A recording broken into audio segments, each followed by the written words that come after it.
Outsource कर्मचारियों पर कांग्रेस सरकार की बड़ी कार्रवाई सामने आई है। आउटसोर्सिंग पर रखे गए ब्लॉक प्रोजेक्ट असिस्टेंट की सेवाएं रद्द कर दी गई हैं। प्रदेश सरकार ने इसको लेकर आदेश जारी किए हैं। प्रदेश भर में 70 के करीब आउटसोर्स कर्मियों की सेवाओं को समाप्त किया गया है।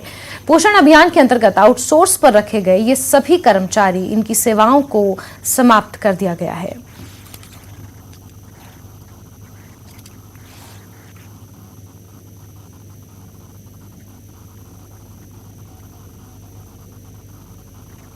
प्रदेशवासियों को 300 यूनिट निःशुल्क बिजली उपलब्ध करवाने के लिए सुखू सरकार ने कवायद शुरू कर दी है। इसको लेकर गुरुवार को प्रदेश सचिवालय में मुख्यमंत्री ने पहले बिजली बोर्ड की बीओडी में हिस्सा लिया और बोर्ड की आर्थिक स्थिति और उत्पादन क्षमता के बारे में विस्तार से जाना।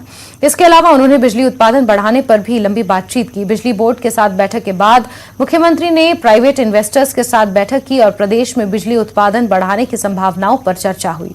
यहां सरकार ने निजी कंपनियों को जल विद्युत क्षेत्र में निवेश के लिए आकर्षित करने के लिए जल्द एक खुली नीति लाने का फैसला लिया है।